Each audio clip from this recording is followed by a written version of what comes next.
या फिर कहीं रुपया पैसा अटक गया हो, नहीं निकल रहा हो, किसी व्यक्ति से कोई काम करवाना है, वो काम नहीं कर रहा, कोई फाइल आगे नहीं बढ़ रही है, कोई कार्य अटक रहा है, तो एक जल के पात्र में जल भरकर 5 बेलपत्री शिव जी को समर्पित कर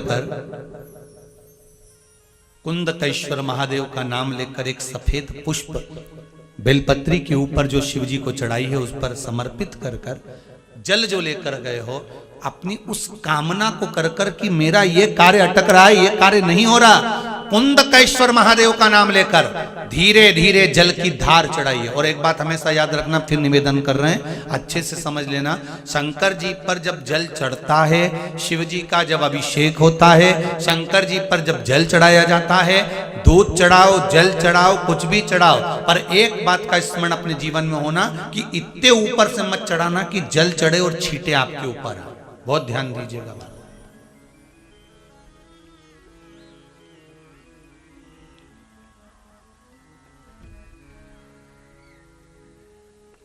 यहां तक वर्णन करा गया है कि शंकर जी का जल चढ़ा हुआ जहां से बहकर जाता है ना, उसको लांगा तक नहीं जाता।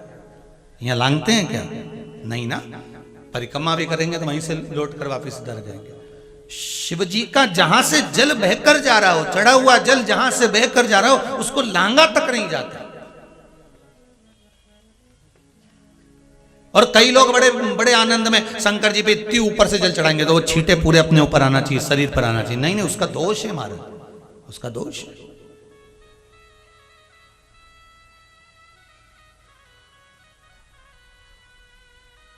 शिव जी को अगर आप जल चढ़ा रहे हो, जैसे आप भगवान को अगर जल चढ़ाओ, दूध चढ़ाओ, तो मान लो अगर जैसे एक सरल भाषा में समझ लो और अच्छे से कि जैसे ये शिवलिंग है शंकर जी का, ये शिवलिंग है, और आप जल चढ़ा रहे हो तो इतनी ऊपर से छोड़ोगे तो पानी का छींटा तो अपने ऊपर आएगा, पर वही जल, वही दूध, वही सामग्री आप शिवलिंग से थोड़ी सी दूरी बनाकर अगर आप समर्पित करेंगे तो बाबा उसको स्वीकार भी करता है और आनंद की अनुभूति भी होती है, कार्य में सिद्धता भी आती है,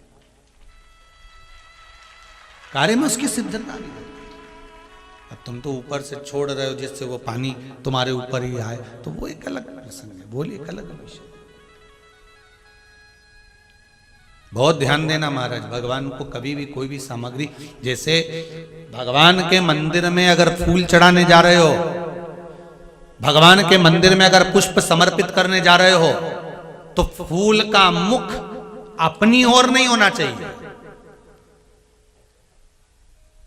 फूल का मुख कहां पर होना चाहिए? जम के बोलो जरा, भगवान की ओर।